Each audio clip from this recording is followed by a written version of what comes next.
I like what you just said about the planning. And right now, a lot of leaders, a lot of companies right now are trying to plan on how they're going to navigate this COVID-19 situation.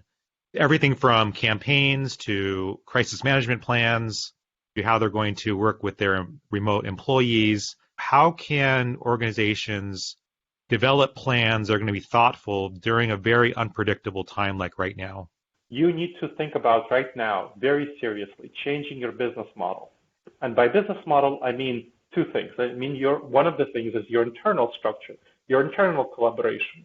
Right now, people have gone to work from home, and most are functioning in that, the vast majority are functioning in that emergency mode.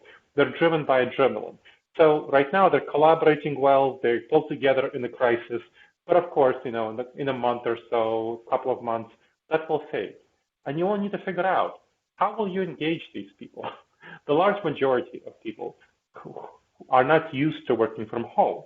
They are used to being surrounded by their colleagues who provide motivation and support for them.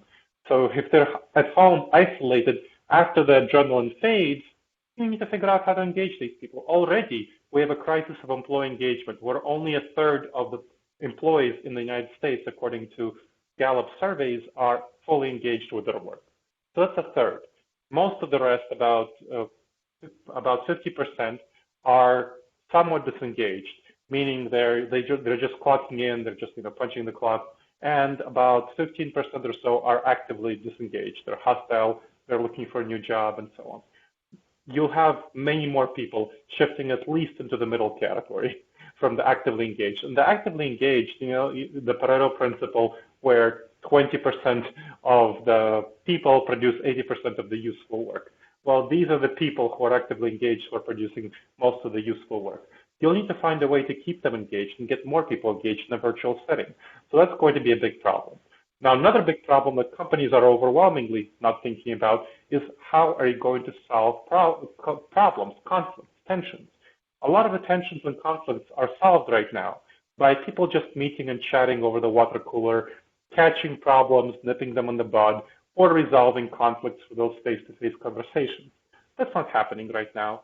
Problems are not being nipped in the bud, and conflicts aren't being resolved over face-to-face conversations. I mean, I've had situations where, as I did consulting through, not in virtual teams, but in long-distance teams. There was a central office and local teams.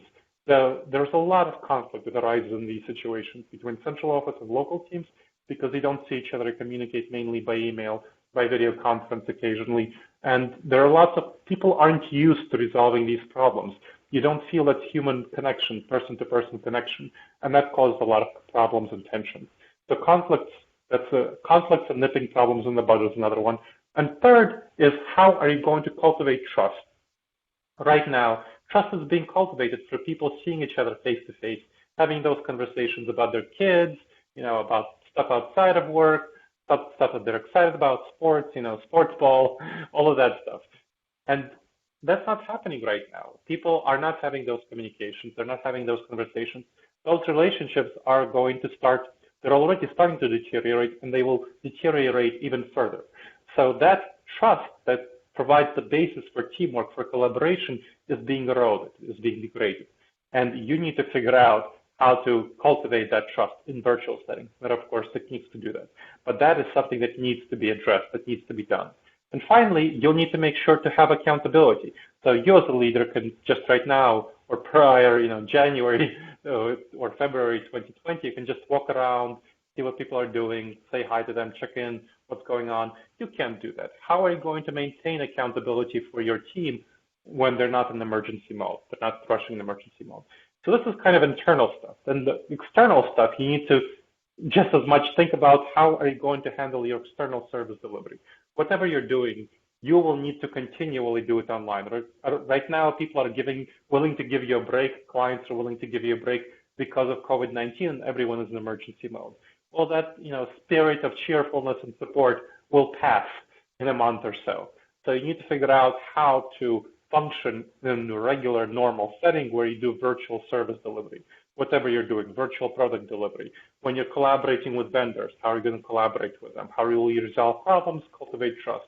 With your clients, how are you going to resolve problems, cultivate trust, all of these things that I'm talking about. You need to be thinking about these things. I'm working with a company of lawyers, and one of their biggest problems that they're not realizing, but we're working on right now, is that they need to, they can deliver their documents online and they can give their advice online, but the cultivation of trust is incredibly important when you're a professional service provider, whether you provide legal services, accounting, whatever. So much professional service provided. There's so many companies that are working in the professional service provision area. And cultivating trust with clients is so important here. If you can't do that face-to-face, how are you going to do it? So that is another big area. And something to think about is that as you are adjusting yourself and adjusting your company for that long-term perspective, the long-term haul of 2 to 3 years or 5 to 7 years, a number of your competitors will not be doing that. So they will be hobbled by the fact that they're still think that this is an emergency as opposed to the new normal, and they're not thinking about the long term.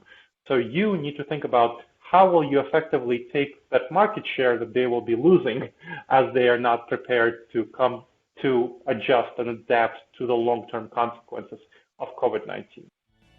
Thank you so much for checking out this clip from the Data Talk podcast. To watch the full episode, you can either go to the Experian blog. The URL is experian.com/datatalk, or you can click on the link which is found in the description of this video.